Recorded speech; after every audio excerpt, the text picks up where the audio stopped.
Hi mga kalin! Welcome back sa ating channel kung saan pinag-uusapan natin ang latest na updates tungkol sa SSS, ayuda, benepisyo at iba pang programa para sa ating mga kababayan. Sa video na ito ay sasagutin natin ang isa sa napakagandang tanong mula kay Kalain Dukut. Ang sabi niya, ngayong August po ang first release ng monthly pension ko. Kasama na po ba ako sa additional pension increase? Marami na po talaga ang nagtatanong nito ngayon, lalo na at usap-usapan ngayon ang SSS pension program at ang dagdag pension ngayong 2026. Alamin natin ang sagot base mismo sa SSS Circular number 2026002.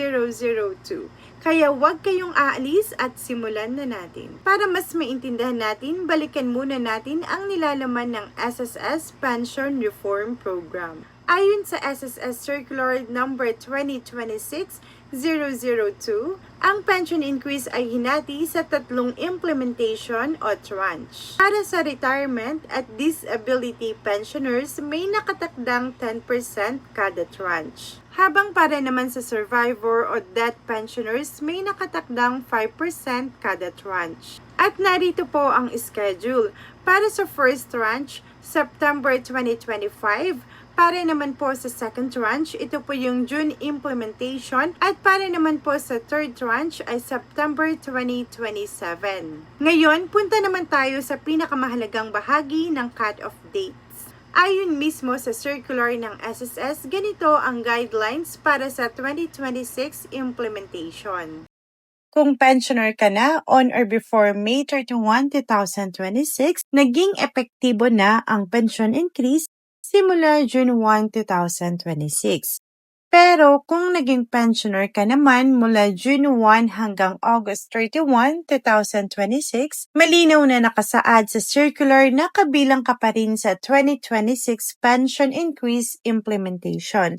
At magiging epektibo ito simula September 1, 2026. Ngayon, dito na papasok ang tanong ni Sir Dukut. Kung ngayong August ang first release ng pension niya, kasama pa rin ba siya sa dagdag pension? Ang sagot po ay yes, base mismo sa official SSS Circular number 2026-002.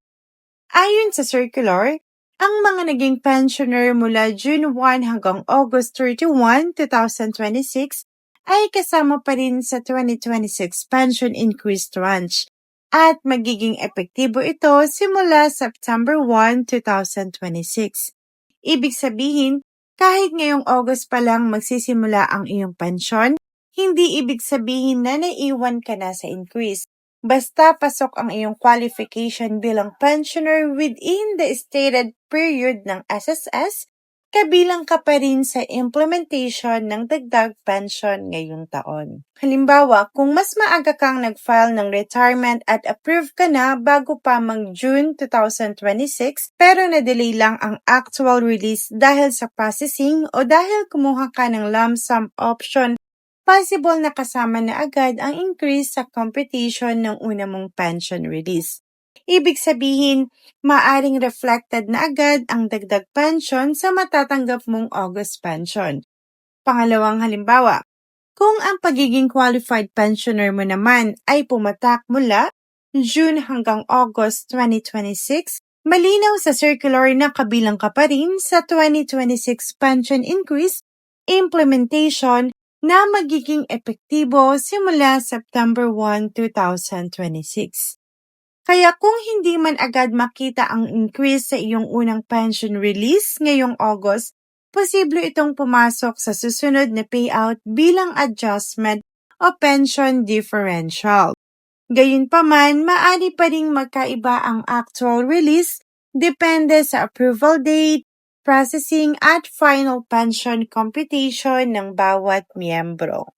Kaya para kina Sir Dukut at sa iba pa nating mga kababayan na ngayong August pa lamang magsisimula ang kanilang pension, huwag po muna kayong mabahala. Base mismo sa official SSS Circular, ang mga naging pensioner mula June 1 hanggang August 31, 2026 ay kasama pa rin sa 2026 pension increase implementation na magiging epektibo simula September 1, 2026.